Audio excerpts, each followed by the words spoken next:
Good afternoon, and welcome to the presentation for the Young Writers and Artist Awards for the Deep Valley Book Festival.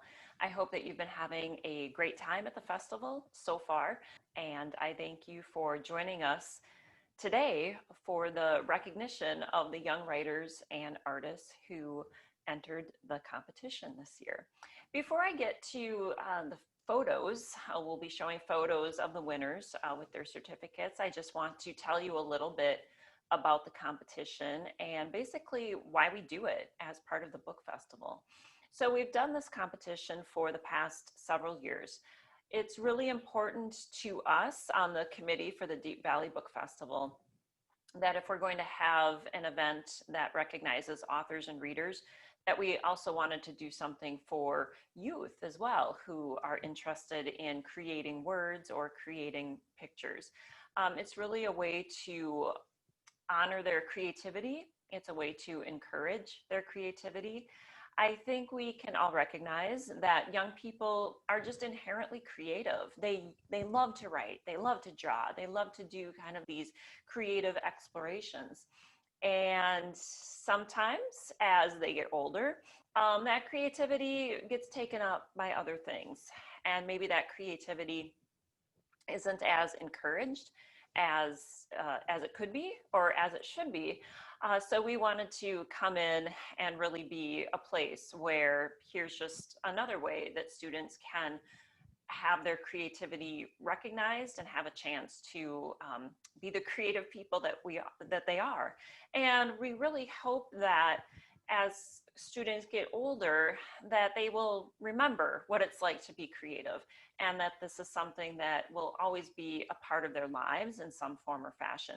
We have more than 50 authors taking place at the book festival this weekend, and I'm sure that all 50 of them felt creative as children. And all 50 of them are great examples of, even as they became adults, they were able to still maintain that creativity and to make words and to make illustrations still a major part of their lives in some form or fashion. So we definitely want to let kids know that, hey, this is possible. You can grow up and be an adult and write and draw and do these creative, wonderful things, create something that's just out of your own head and have something to offer to other people then. So that's a big reason why we want to do this at the Deep Valley Book Festival. We also want to offer this competition to get kids in the habit of seeing what's possible. I know when I was growing up, I loved writing. I loved writing, but I didn't know that I could do it. You know, I didn't know that that was maybe something that I could do as I got older. I certainly didn't know any authors. I loved reading, but the authors that I read, you know, seemed really famous and kind of out of touch and out of reach. I had no opportunity to interact with people who had written books. So as I got older, I really didn't realize that that was any kind of possibility. I loved writing and I did it, and I found a job doing it as a journalist. But that whole creative aspect part of it was really a mystery to me. And I was well into adulthood before I realized that, oh, hey, creative writing, you know, that's something that I like. It's something that I liked when I was younger. Maybe that is something that I can do. And I often think, how would my life be different? How would my writing career be different if as a young kid I had known about writing contests or I had had the opportunity to interact with authors? So another reason why we do this is to get kids in that early habit of really being writers, being illustrators. Everyone who entered this contest is a writer and they are an illustrator because they've taken that really, really important first step of putting their writing out there in the world to be evaluated. And that's very scary. So all of the kids who entered the contest are winners 100% because they have done that part. They put their writing, they put their creations out there. As an adult writer, and I'm sure all of the other writers who are part of this festival will agree with me, it's still scary as an adult to create something and put it out there to either readers, an audience, or to put it out there to editors or publishers, people that you are looking to publish your work. and to have them look at it and evaluate it. You know, it's a little nerve-wracking because of course you want somebody to like your work and you want somebody to say good things about it, but that always doesn't happen. And so a contest like this is also really important, to let kids know that you might not win, that you might submit some work and it goes to a judge and the judge, you know, might not pick it. But certainly in my writing life, and I know in the writing life of all other writers, I have far more rejections than I have people who have said, yeah, I'll take your work, I'll publish it, I'll put it in a magazine, or I'll put it out there as a book. Far more rejections. Absolutely, way by far. So the only thing that really separates published writers from non-published writers is perseverance, and that ability to say, okay, that one person didn't like it, but maybe I'll keep sending it out and maybe the next person is going to like it. And the more you write and the more you draw, you're going to get better.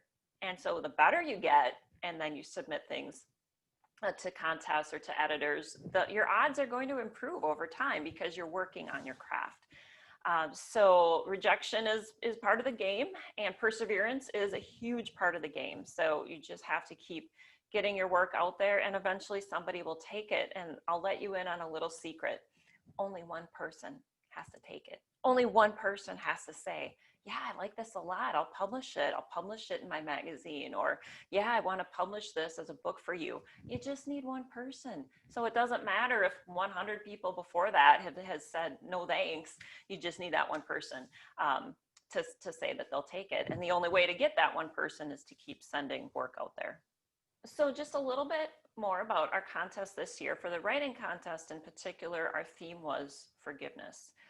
Between the two contests, between the writing contest and the artist contest, we had 41 entries, and we were able to give out 30 prizes. And so we gave out first, second, and third place in 5 different age categories in both the writing competition and the young artist competition.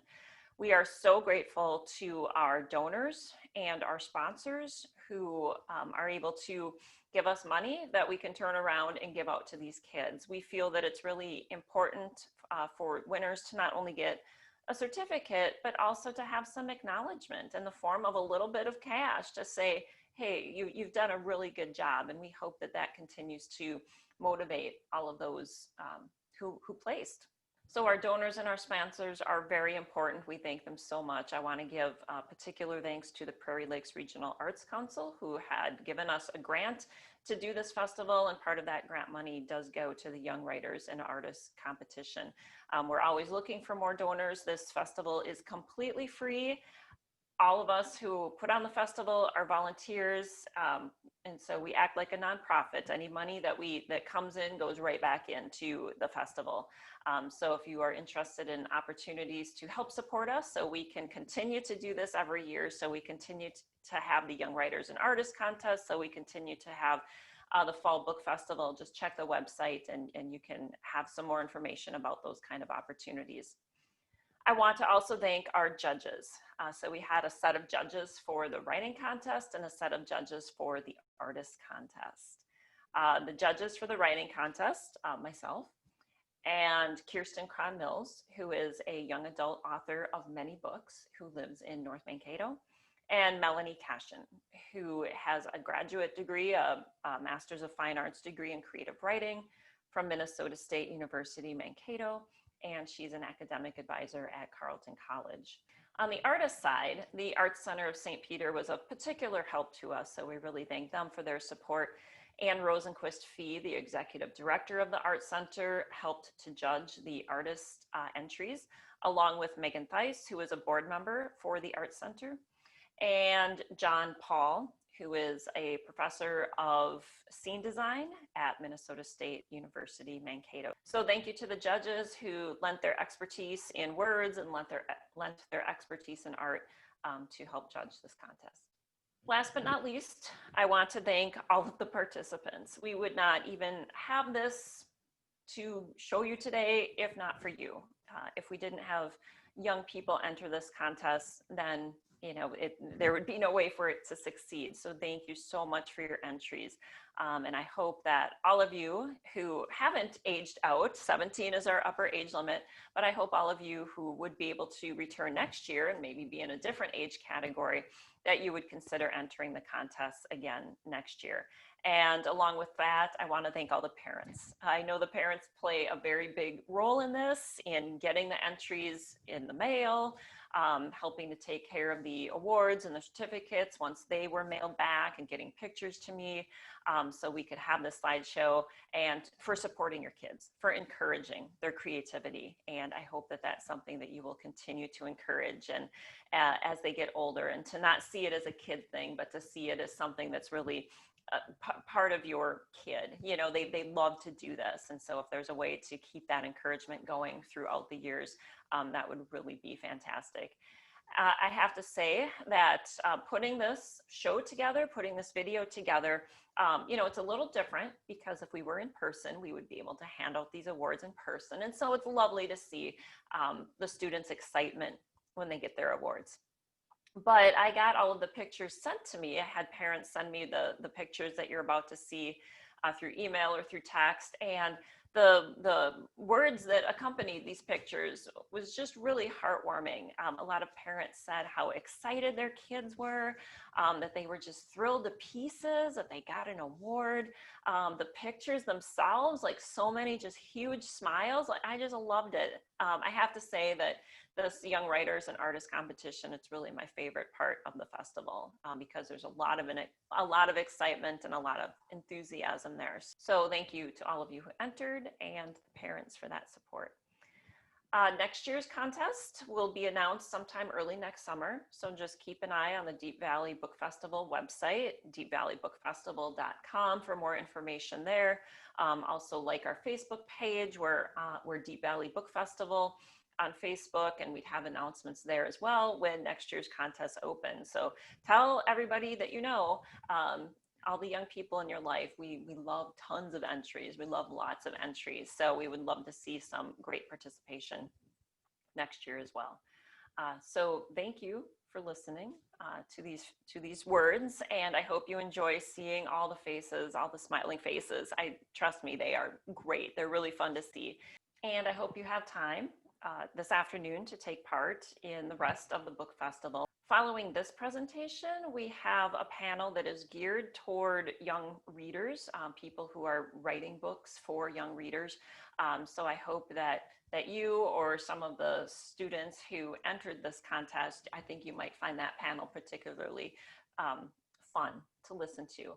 We also have the live Q&A that's going on at 4 o'clock. You can go to the website to find information about how to register there. So thank you for watching today. Thank you for participating in this year's virtual book festival. We appreciate your support so much.